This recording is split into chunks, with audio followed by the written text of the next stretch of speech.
Hello Gemini, welcome to your reading. My name is Maria and this is a tarot intuitive story for you.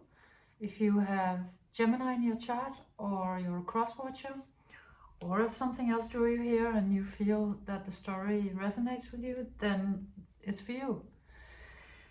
We have 3 decks on the table, the Cosmic Creatures, the Zen Tarot and the Muse Tarot. And we start out our story today like this. With the dog and the miser. You come out as the dog, you come out as someone who has been very loyal to someone or something else, who has been behaving very miserly and who sort of throws you out of a situation because they don't want to share their wealth. So this could take on a multitude of different sort of forms and shapes, and I don't know exactly, of course, how this played out in your life, but how I understand it is that you were sort of banking on something or someone, and you were very loyal to that thing or that person, and if you see this dog, it looks so surprised, it looks really taken aback by the fact that this one doesn't want to share, doesn't want to give. You could have been in a situation where you gave, and when the time came for the other one to give back, they were like, no, I don't feel like doing that. Or you felt like you've been maybe working in a corporation for some time and you've been giving it your all, hoping for a promotion or a reward or a bonus or something, and then you didn't get it. So I see you sort of at some point, at some earlier point, you were really disappointed and shocked at some development in the material world with money or people, persons, a person, something like that. And how you dealt with it, how I see you dealing with it, is that you then actually, you sort of turn to spiritual success. You start spending your energy as an upward movement, as a movement, as an exchange with spirit instead, which turns out to be incredibly successful, because I see you sort of, here you get promoted very fast. I really see you sort of skyrocketing in your spiritual career, so to speak, or your spiritual development, ascension, expansion. Because you come out with the Magician, so it's a really high level card, and with you just starting to move around energies in a more multidimensional, quantum, spiritual way. At least I really see you for a while taking because of this shock and this uncomfortable situation, you sort of remove your focus from the outer world and you go into the inner, where you find something incredibly beautiful inside of yourself. A potential you might not have known was there, or maybe you did know it was there, but you were just busy, with the outer world, as most of us are most of our lives, and as we're being conditioned to be also, and so you might not have known exactly what you had inside of you, how big of a presence you could be, how much expansion was available to you if you took your eyes off the material world for a little while and just only focused on the spiritual. Because you come out with the Phoenix, which is just a card of incredible rising, and it's also because the Phoenix, of course, rises from the ashes, because something sort of burnt down in your life or didn't work out, shocked you and confused you and disappointed you. That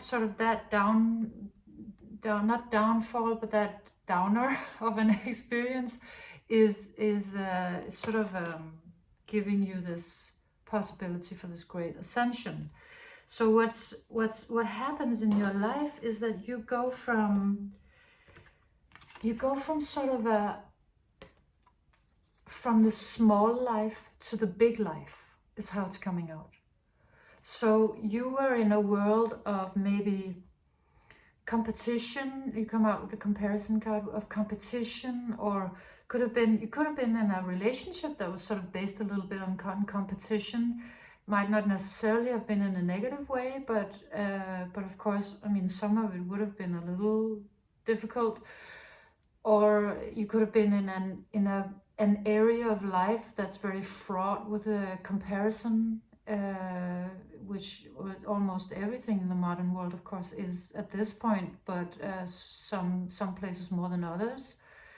And you could have had that focused you. You could have, because that was the life you were living, and that's what you were doing. And when we're in the material world, we're actually completely conditioned also to compare ourselves with others constantly. And it's sort of like that part of you and that part of your life is falling away. And this comes out. Just something so much more expansive and peaceful, stunning, present. You come out with this existence card where this is you being able to sort of just be you, completely beyond comparison, just beyond the world of comparison, in another space, completely space. Get it? See what I did there? But it's just you step into a world where it's not about comparing anymore. It's just about being you and being with, one with everything in a way. It's really, really beautiful. So that's happening, and you also, that comes out clarified by the Muse of Voices, the King of Swords in the Muse tarot deck, and it's the Swords energy is very mental energy, so it's well suited to you as an air sign. So it's about you reaching sort of a high level mentally, and it would be because when we compare ourselves to others, we sort of stay in our own smallness. But in this vast energy, just absolutely, there are no limits. That there's not even any separation. So you're really reaching something, a very high new level inside of you. And you're also, looks to me, because it's a little hard to tell, but these are two sort of dancers with big gowns, and they look very balanced. So it's sort of like it's a process that balances the twins within you, that balances maybe some energies out that could have been imbalanced, as long as you were in that uneven relationship or in this comparison mindset. Those two things could have been sort of two sides of the same coin, the outer and the inner. But it's like, this is really a process that's about balancing you out. And it's really gonna feel good to you. And I think at this point in the story, you might know, because I see you sort of, you come out with the beaver spirit. So I see you taking on this work of ridding yourself of the things that keep you away from your most expensive self, let's say. And so because the beaver card is really like a worker, so you're willing to work for it, you're willing to show up for that, and that comes out clarified by the integration and the turning in. So you could be meditating a lot, or it also comes out a little bit as doing artwork, like art therapy, because just this one just looked like, so just the colors and everything.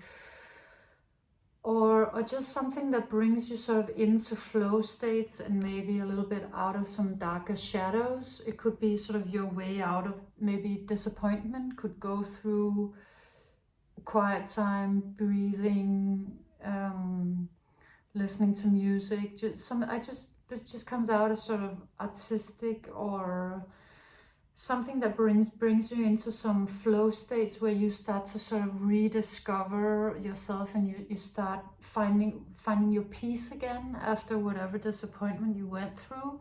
You're taking out a little time to sort of figure that out, and it's doing you a world of good, because you come out with the Knight of Emotions, and this horse just looks so happy to me. It looks like it's really excited to be let out, to have freedom of movement.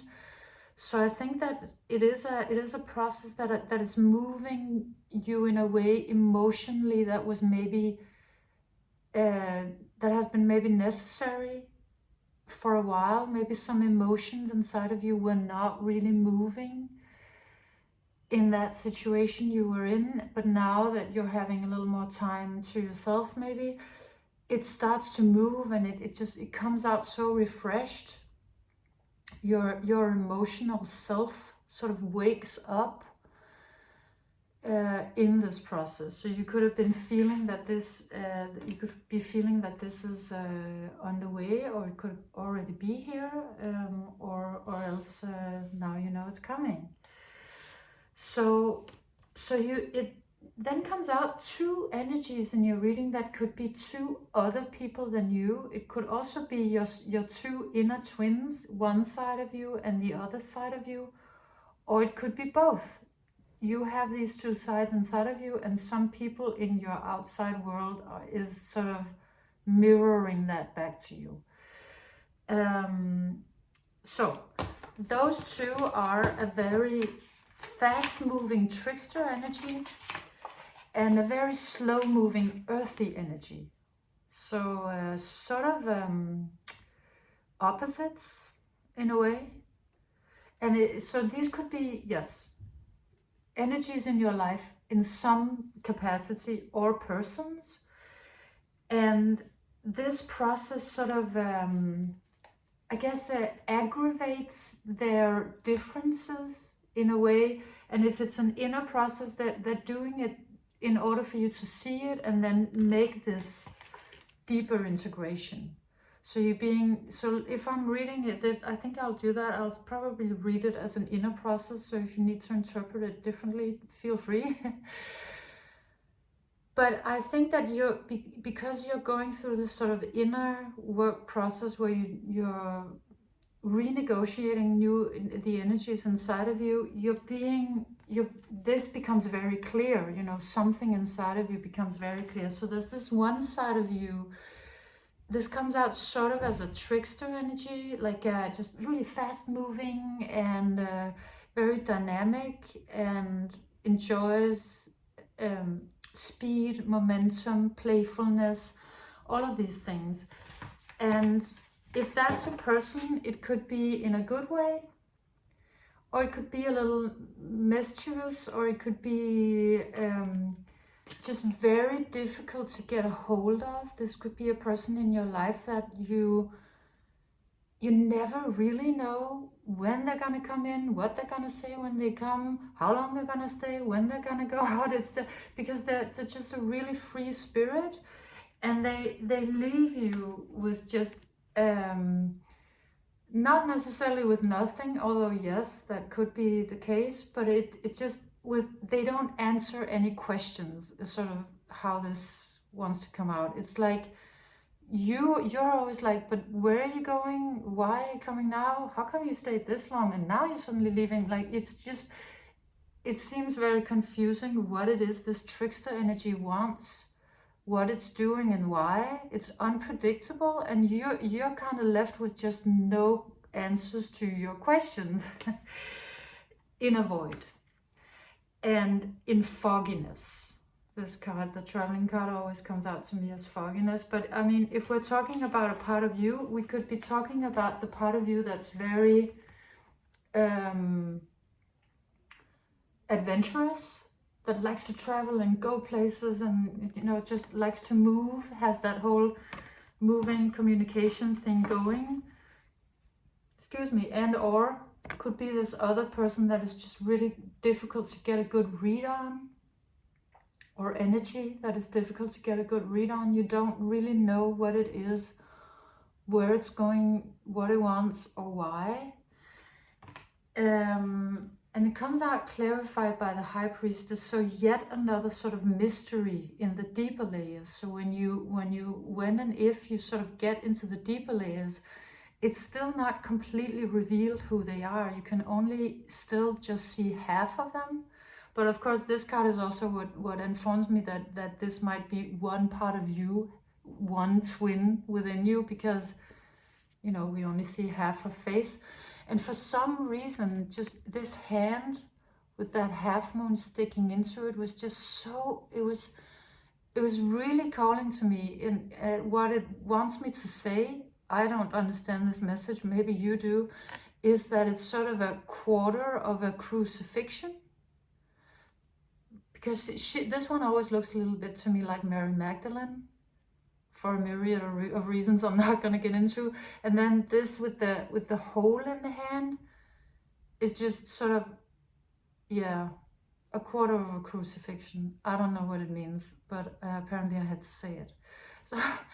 So, but it is, of course, it's whatever this trickster energy is doing, wherever it's coming from, it is moving you in to a really high level new you, right? Because it's the priestess. So it is developing your spiritual skills to quite a high level. But, you know, it does look like it comes with some pain.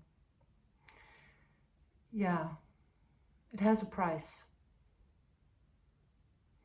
So the other energy is this armadillo, completely different energy from the monkey. You know, much more protected. You know, it has this sort of very thick skin, and it's really slow moving, very, very earthy. I would assume that this is an energy that sort of fits you a little worse, is not as easy for you to deal with, because as a Gemini, you do have that sort of incredible dynamic mind and dynamic, typically, way of moving and living. And so whatever the slow energy that is very clearly also a part of your process or your life, I'm assuming it's a little more difficult for you to deal with it. Even though, of course, the other one is kind of confusing, but this one is just, it is painfully slow, right? But it does come out as more peaceful, and it also comes out with this stunning energy. So it's like the paradox here is that fast-moving energy is I'm gonna try to see if I can explain this. Is not some of it really comes with a sort of a stagnation, with, like, in a way, a nothingness. But the really slow moving energy comes with an incredible transformation inside of you, and maybe also in your life. Like, this is sort of the equivalent of death and transformation. It's the step to rebirth. It's incredible change, like really fundamental, cellular, absolute change. So whatever the slow moving energy in your life is, it's actually creating something really stunning. And, you know, you do love change. You might not love the slowness, but you do love the thing, you know, transformation, changing, all of this. And that is happening. And not only is that happening, it's bringing you into a really beautiful state. So it's like the slow energy, although it might be sort of unwelcome, and it might not be a thing that you knew you had in you, or a type of person you knew that you would like, something like that. It's doing you a world of good. Because this is good feeling. This feels good. Whatever this person is doing, that feels good. The other energy has its purpose. It's bringing you to, it's taking you to a higher level, but it is through pain. this one wants you to make you feel good. And it was this came out talking a little bit about how the fact that I'm gonna end the reading with this. This was also kind of a really weird message that came out, that it's sort of like you're being asked to be in some difficult energies, the void and transformation, for a while, and it's almost like you're playing spiritual chicken with the universe. That's how it comes out. It's because it's almost like the longer you can stay in this energy, the more glorious your end game will be. So it's sort of like you or your soul, or I don't know exactly what part of you is sort of choosing to stay in this, or you might not feel like you're choosing to stay in it. Maybe the universe is doing this. I'm not completely sure, but it's almost like the more time you spend in this energy that's a little difficult, which is sort of in a way the work that you're doing, the more amazing the result will be. And so it came out, it reminded me of what's that English comedian called? The one from Monty Python? He wrote a book, and it was about the process of brainstorming for comedy. And one of the points of it was that that there is a room where it's all open, where you haven't even figured out the frame or anything, where you're brainstorming completely blindly, and it's actually kind of uncomfortable because you don't have a frame yet. You don't know where it's going. You don't exactly know how to form it or shape it or anything. But that his experience was that the longer you can stay in that void, in that open room, the more amazing the result becomes. Right? So it's sort of like the level of uncomfortableness matches the level of genius that then follows it. So I feel like that is that, or maybe if you were wondering, why has this been taking so long? Why is it taking so long? Or why did it take so long, depending on where you are on the timeline? I think it's because Spirit has great ambitions for you. It really comes out like that. So you know, for you to get to this, and also for you to have these sides of you balanced, really walking to the next phase of your life with balanced twins inside of you, more whole in a way, with both the spiritual and the material, with both the dynamic and the slow. Yeah, it's so that's the process you've been in. I hope that gave you something, and thank you for being here.